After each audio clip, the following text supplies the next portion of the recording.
The next chapter I'm going to talk about preparing your instruments.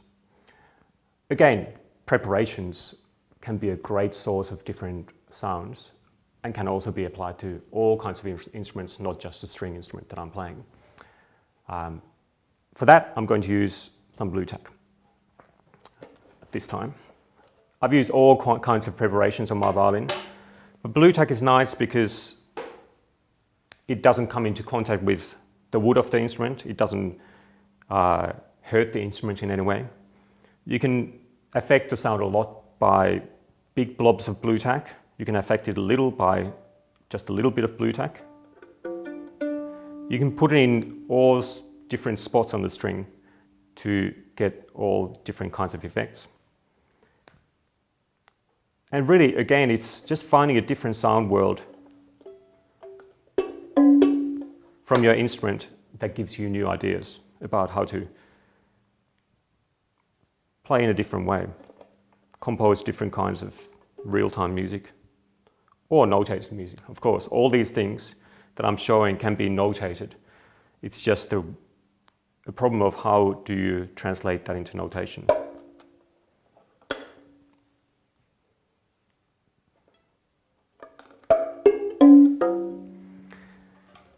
So something like this. So I've just put a few blobs of Blu Tack on the violin, and the violin sounds very different.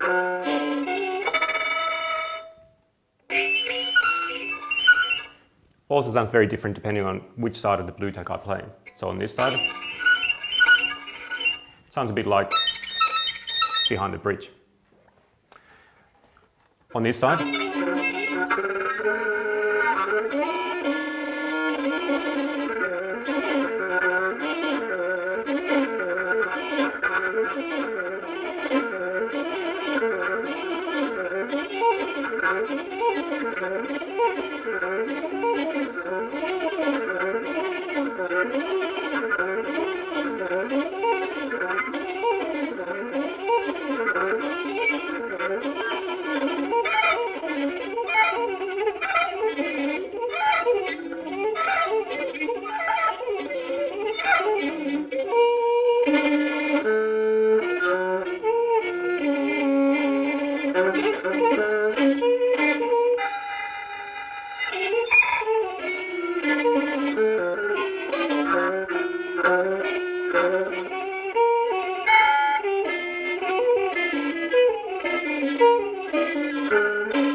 so instant transformation of the instrument, and just changing how much you put on, take a little bit off, change where you put it,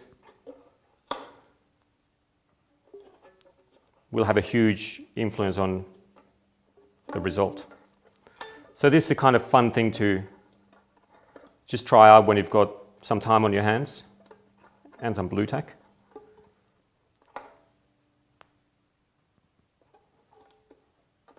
See how many different kinds of sonic worlds you can find.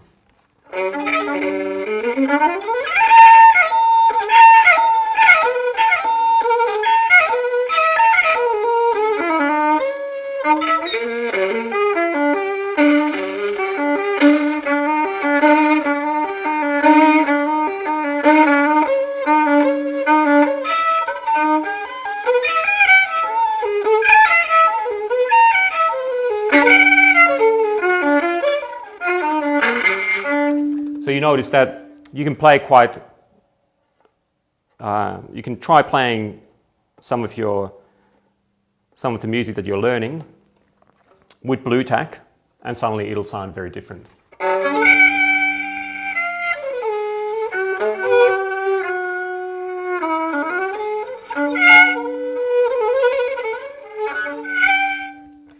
Might not sound so good, but it gives you an idea of the kind of different instrument that it can become.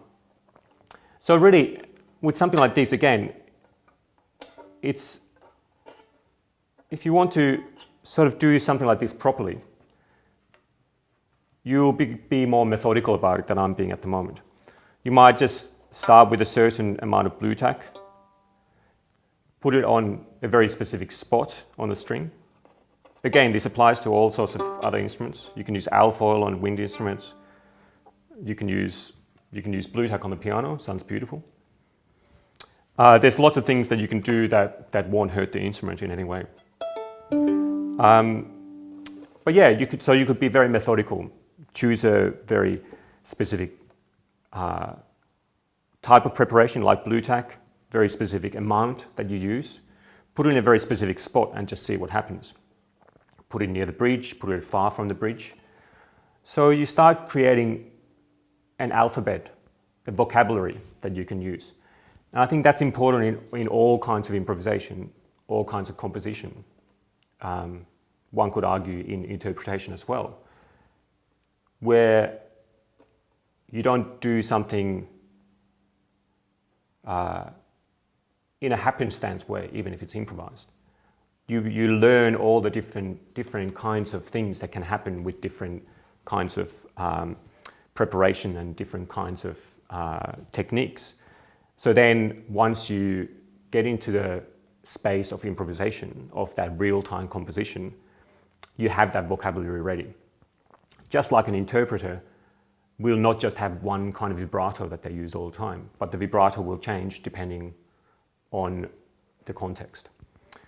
So I think that's a really important thing, is to dedicate time for it so that you become better at it, so then you can say more with it than if you were just to jump into it, so to speak, without any experience. So when I talk about an interpreter in music, what I really mean is someone who is playing notated music in the classical tradition or any other tradition, but interprets someone else's composition and how they react to that as a performer and musician. Next, I'll talk a little bit about using more conventional musical elements like pitch and rhythm and how to build freely improvised musical structures out of them.